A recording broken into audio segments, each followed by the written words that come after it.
A woman kneels on a desolate rock shelf as the tide pulls away. The salt stings her nose, the cries of gulls cut the air. Beside her lies a shimmering pelt, slick as oil and soft as velvet.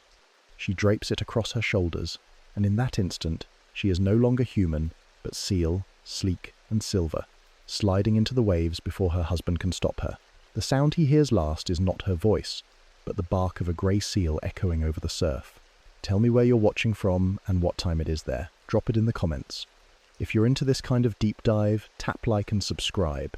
The story you think you know begins here.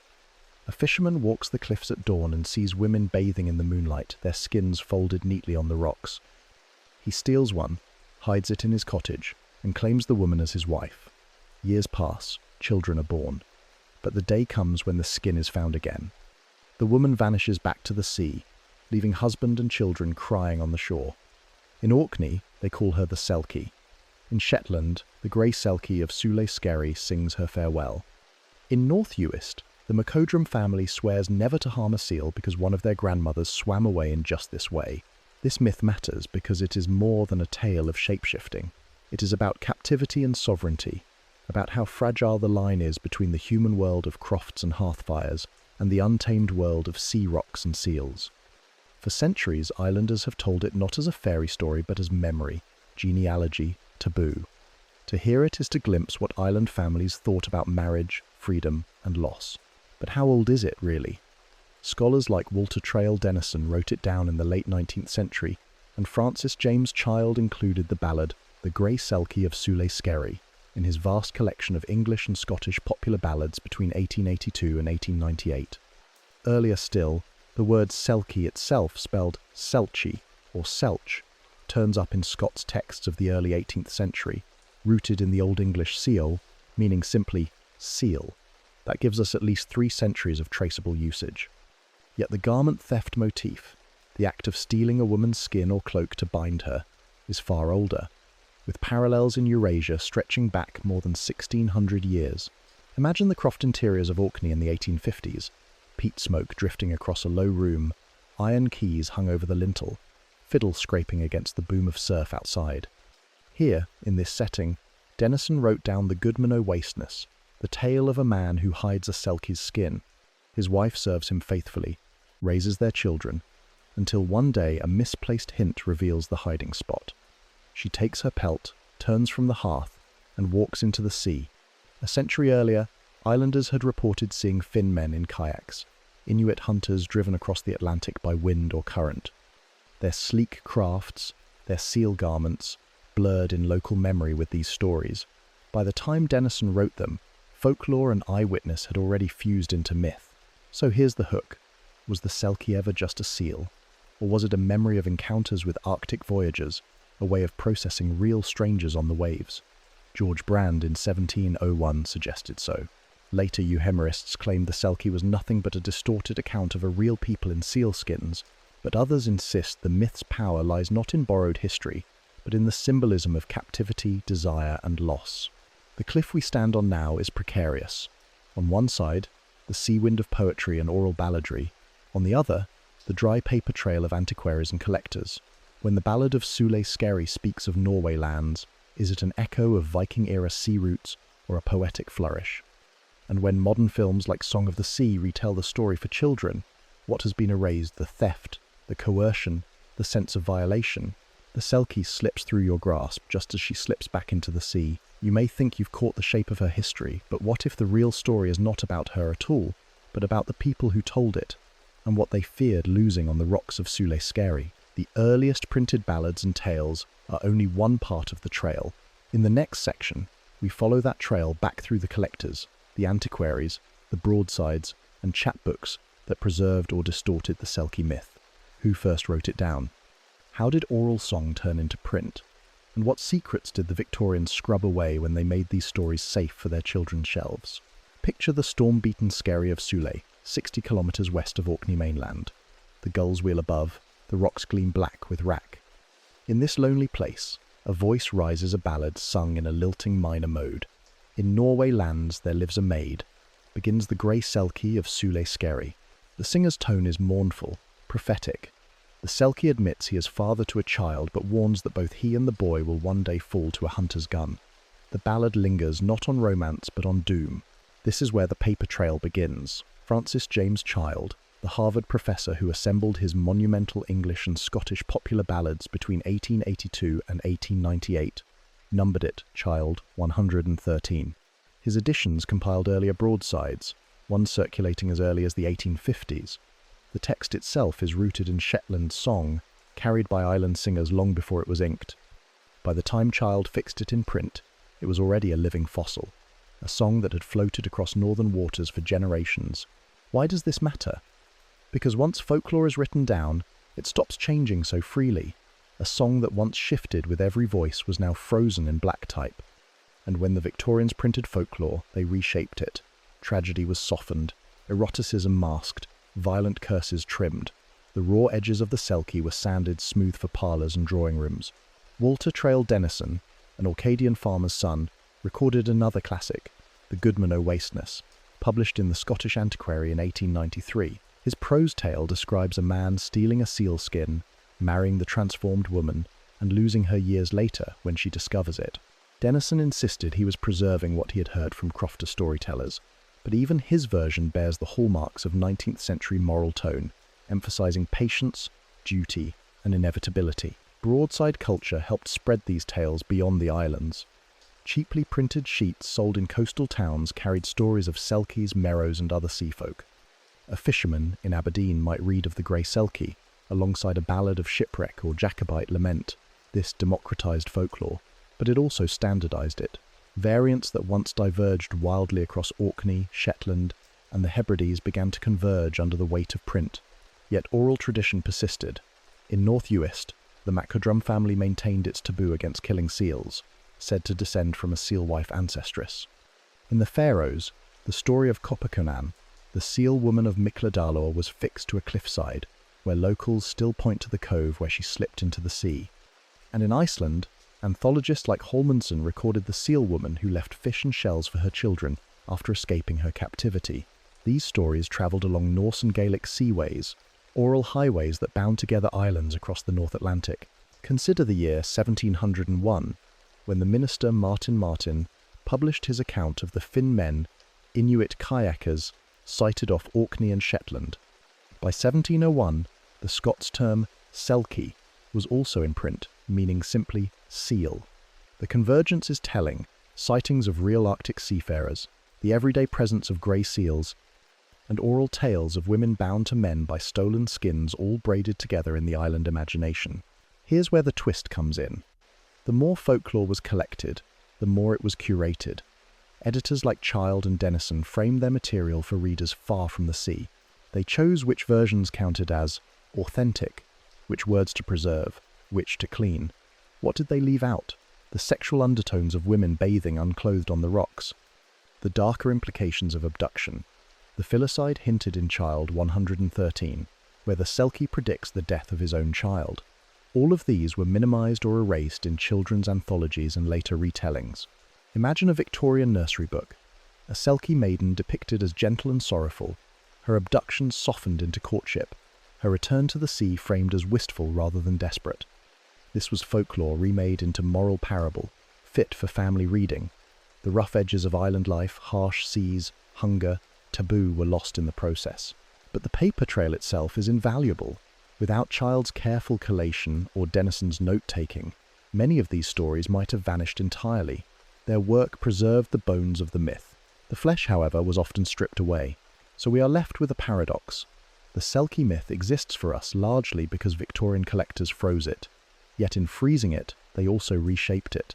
Which is more authentic, the mutable song sung in a croft, or the polished text preserved in a Cambridge professor's volume? This question leads directly to the next stage of our journey. Classification. How do folklorists pin down stories as slippery as seals? They sort them into tale types, assign motif codes, and trace their ancestry like species in a branching tree. And when we apply that system to the Selkie, the results are startling. How old can this tale really claim to be? A woman steps onto the strand, her hair dripping with brine, her eyes fixed on the horizon. She reaches for her sealskin, but the rocks are bare. Behind her, the fisherman clutches it tight, the damp pelt heavy in his hands. He does not speak. He knows that with this skin, he holds her fate.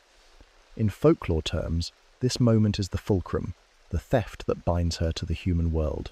Why does it matter? Because folklorists have learned to treat such scenes not as isolated tales but as recurring patterns.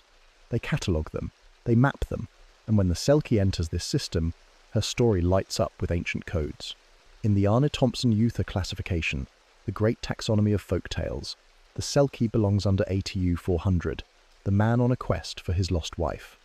In this pathway, the man does not win the woman by charm or gift, but by theft he steals her magic coat. Once the garment is gone, her freedom vanishes too. Years later, when she recovers it, the marriage dissolves in an instant. Folklorist Reidar Christensen gave it another slot in his Migratory Legends catalogue, ML 4080, the Seal Woman.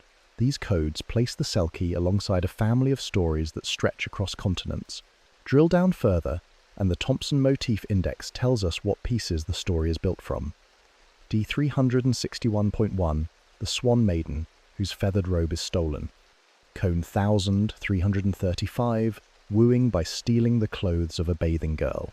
D327.2, the seal who becomes a person. B601.18, marriage to a seal. B631.2, the claim that humans descend from seals. Each code is like a strand of DNA, a way of showing how Selkie tales share their bloodline with countless others. So how old is that bloodline? The earliest Selkie-specific texts we can point to are barely 2 centuries past Denison's Goodman o Wasteness in 1893, broadsides of the grey Selkie in the 1850s. The Scots word Selkie itself appears in print around 1700. By that reckoning, the myth is 3 centuries old in language, less than 2 in narrative form. But when we trace the garment theft motif, the pattern extends far deeper. In 4th century China, the Sushenji tells of heavenly maidens whose feather robes are stolen by men, forcing them into earthly marriages. At least 1600 years separate us from that text. Comparative folklorists like D. L. Ashliman have argued that the motif must be older still, diffused along Eurasian trade and migration routes. Some claim a Bronze Age origin, though the evidence there is circumstantial. If you do the age math, the Scots term is roughly 325 years old. The earliest Selkie ballad texts, about 170. The motif of the stolen garment, at least 16 centuries. And yet the video title's bold claim 2,700 years is more than what the record can prove. Unless a securely dated text surfaces, that figure belongs to conjecture. It is the motif, not the Selkie name, that reaches into deep antiquity. Now pause and consider what this means. The Selkie is not an isolated invention of Orkney fishermen. She is part of a worldwide grammar of captivity and escape. When you hear the story, you are hearing echoes of swan maidens in Central Asia, feathered brides in China, even seal wives in Iceland. The island crofts kept their own flavour, the smell of peat smoke, the boom of Atlantic surf, but the bones of the tale belong to a lineage as wide as Eurasia. A study by Hans-Jörg Uther in 2004 codified this classification. Earlier, Stith Thompson's massive motif index of the 1950s had already marked the Selkie's key traits. This scholarly machinery gives us confidence. The myth is old, but not infinitely so. Its precise forms are modern, its deeper structures ancient. But here's the jolt. Classification answers how stories connect. It doesn't answer why. Why does the same motif recur from China to Scotland? Why are garments, skins, cloaks so often the hinge of captivity? What makes this object thin, tangible, intimate, so powerful that entire lineages of stories revolve around it? That question leads us across the seas. In the next section, we leave the North Atlantic and listen for the echoes of the Selkie in faraway places. The swan maidens of Asia, the seal wives of Iceland, the vengeance of the pharaohs.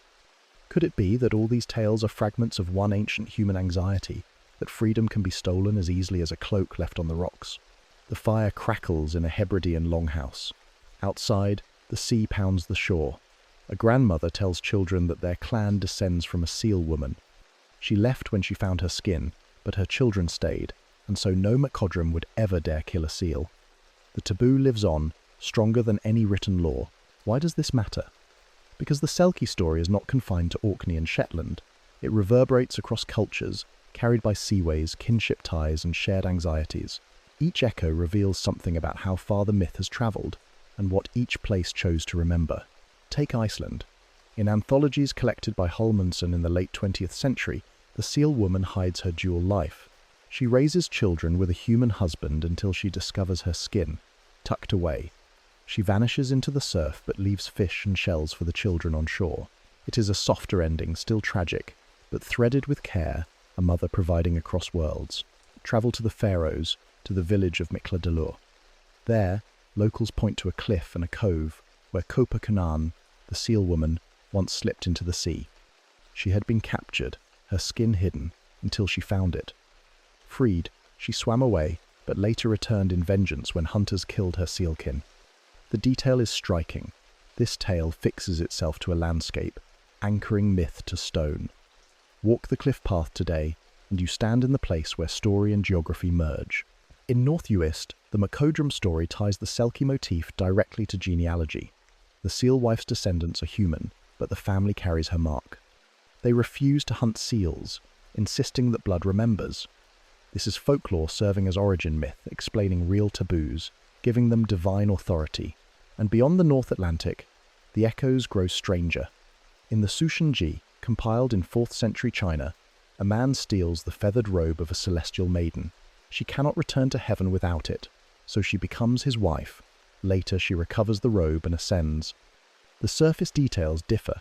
No seals, no skerries, but the skeleton is identical. A garment stolen, a marriage forged, an escape when the garment is found. These resonances suggest that the Selkie is part of a pan-Eurasian myth cycle, diffused along routes of trade, migration, and conquest. Norse seafarers carried stories as readily as goods. The North Atlantic seaways between Norway, the Faroes, Shetland, Orkney, and the Hebrides were cultural highways. Just as sagas crossed from Iceland to Orkney, motifs crossed from Asia to Europe. But what about the human encounters that blurred into myth? 17th century ministers like James Wallace and Martin Martin wrote about Finn men. Strange kayakers glimpsed near Orkney in 1693 and 1700. These were almost certainly Inuit driven off course. Their sealskin clothing, their sleek kayaks, may have sparked or reinforced ideas of seal people. George Brand, writing in 1701, described them too. Islanders who already knew stories of seal wives could hardly ignore the sight of strangers who seemed half human, half seal. And then there are the seals themselves. Grey seals haul out on skerries in October through January to pup, filling the air with cries like human sighs. By May, gunmen stalked cliffs for seal hunts. Imagine standing on a cliff path in Shetland, smelling salt and powder, hearing whiskered heads rise from the surf. How easy to believe those were men of another world, gazing back at you. So what do these echoes prove?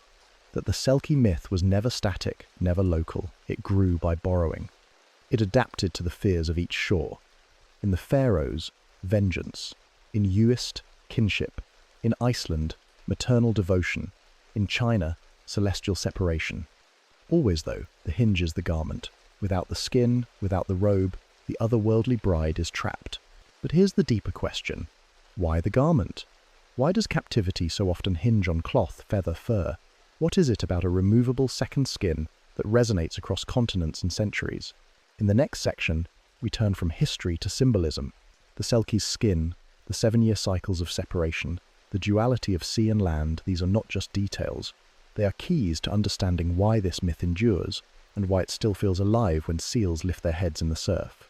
The night air is heavy with peat smoke. Inside a croft, an iron key dangles above the lintel. No one notices that it guards more than a door.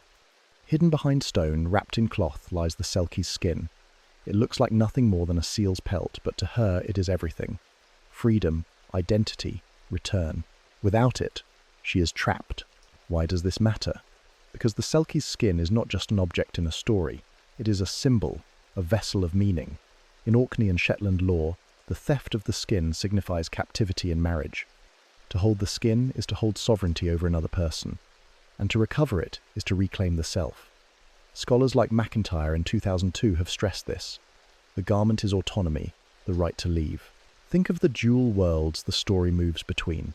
Sea and land, rock and hearth, freedom and duty.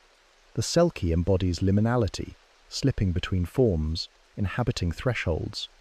The fisherman who steals her skin is not just stealing a cloak, He is forcing her into his world, binding her to earth when her true nature belongs to the water.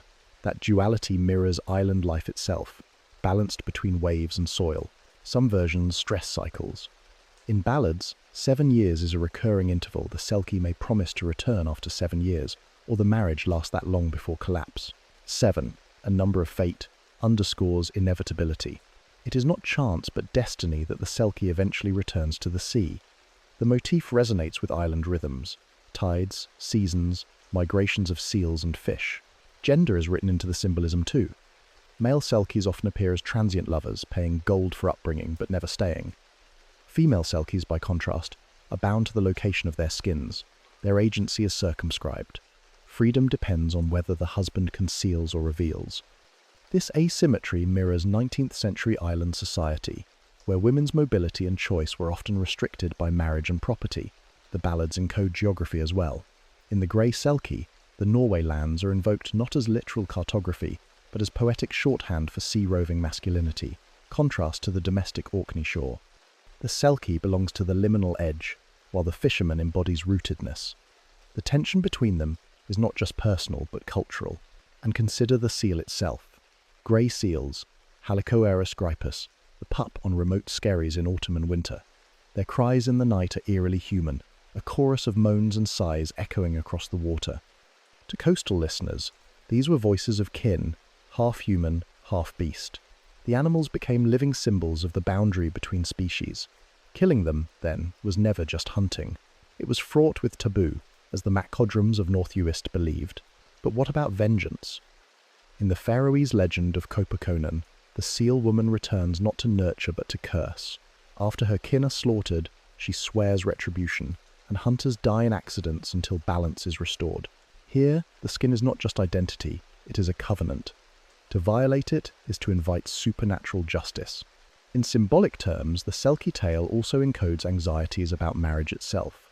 The hidden skin becomes the secret a spouse keeps, the part of the self never surrendered. To lose it is to be consumed by the marriage.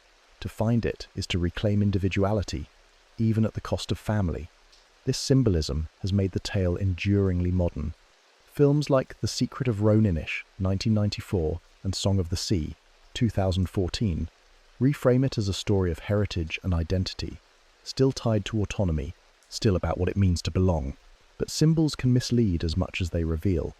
What if the Selkie skin is read not just as identity, but as technology? Could it reflect real encounters with seal hide garments, kayaks, and Arctic dress? What if the garment of power was not metaphorical at all, but ethnographic memory refracted through story? That question pulls us into controversy. Because for every symbolic reading, there is a historical or skeptical counter. Was the Selkie ever a real people in disguise? Was she ever confused with mermaids or finfolk? Could the tale be less ancient than scholars claim? In the next section, we confront the debates head-on. We test the myths against evidence, sift speculation from certainty, and expose the misconceptions that have clung to the Selkie like seaweed to a rock. A storm lashes the cliffs of Shetland. The surf is white fire against the stone, and through the spray you glimpse dark heads bobbing. Are they seals or men? To islanders of the 17th century, they could be both. The line blurred. And from that blur, confusion grew. Why does this matter? Because the Selkie story is not only shaped by what people believed, but also by what later writers misread, exaggerated, or invented. To understand the myth, we must strip away layers of distortion. Take the Euhemerists. In the late 19th century, writers like David MacRitchie argued that Selkie stories preserved garbled memories of a real Finn people, perhaps Inuit or Sami seafarers, who wore sealskins and travelled in kayaks. In this reading, the Selkie was no spirit but a stranger misinterpreted. There is some evidence to support contact. Martin in 1700 described Finn men in Orkney, and Brand in 1701 repeated the sightings. Inuit kayaks were even captured and displayed in Scotland, but the leap from Inuit voyagers to centuries of Selkie lore is too great. Most scholars now caution against treating ethnographic encounters as the sole origin. Real inputs, yes, but not the whole story. Another misconception is that Selkies are just mermaids in disguise. Popular retellings often collapse categories, blending seal people with Finnfolk or Gaelic merrows. But the distinction matters. Mermaids are half human, half fish, tailed beings.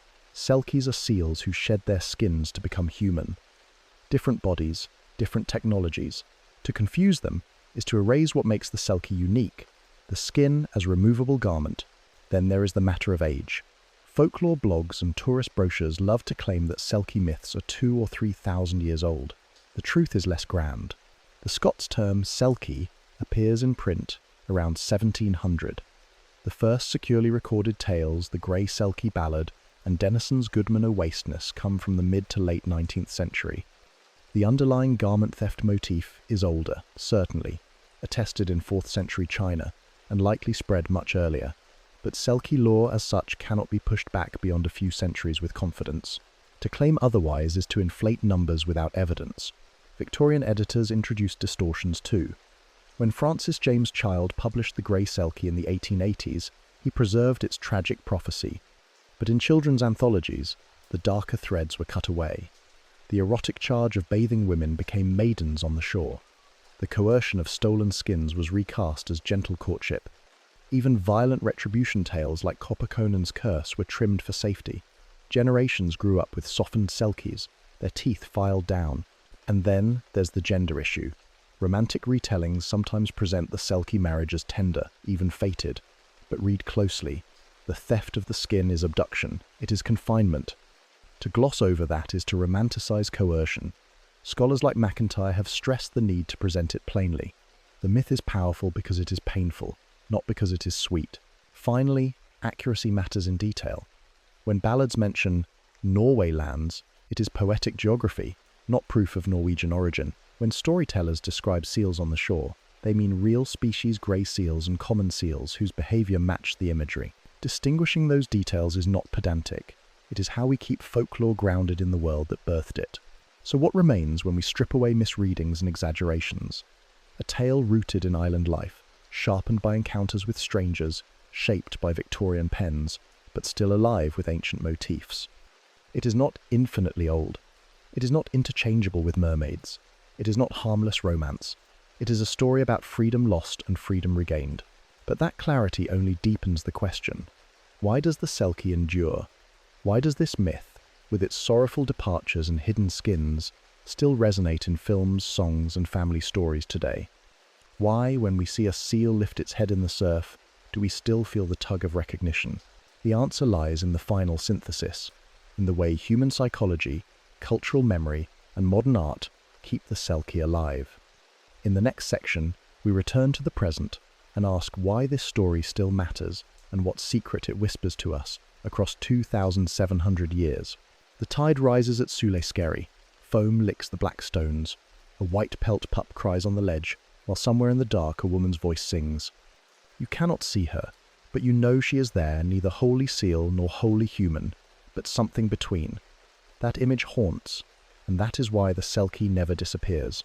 Why does this matter? Because folklore survives not through archives, but through resonance.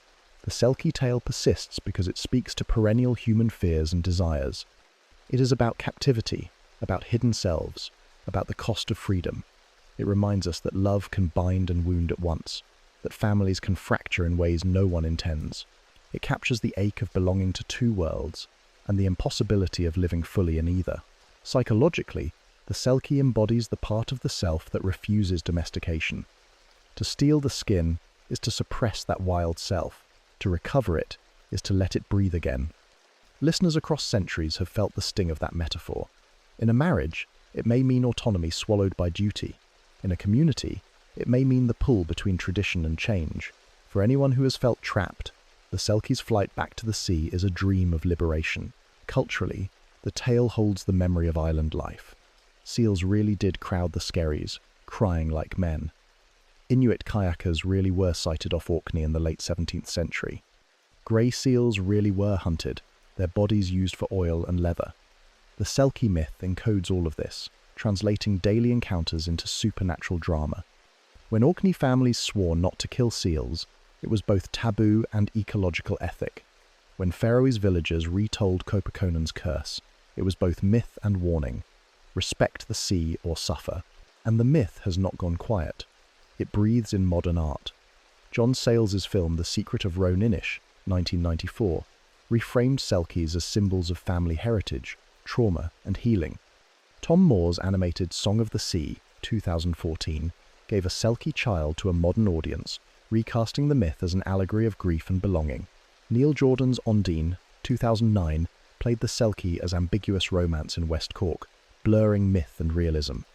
Each adaptation retools the story, but all return to the same core: the skin, the sea, the choice to leave. The endurance of the Selkie also rests on what it withholds. The myth ends not with reconciliation but with departure.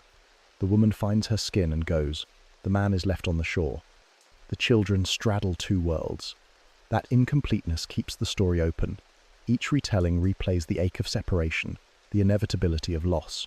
In that sense, the Selkie is less a closed tale than an eternal cycle. But here's the unsettling twist. If the garment theft motif is 1600 years old, if the Scots word Selkie is 3 centuries old, if the printed tales are scarcely 2 centuries old, then the 2,700 years of the title is not about documents. It is about us. About how humans, across millennia, keep returning to the same anxiety. That identity can be stolen, that love is not enough to bind, that freedom may cost everything. The Selkie is only one mask for that secret. The real story is as old as the fear itself. And so the seal woman slips back into the waves. You watch the foam close over her head. You wonder what secret she carries in the deep. We're only scratching the surface. The next case is even stranger, the Wendigo, a creature whose hunger echoes across 2,900 years. Subscribe before it drops.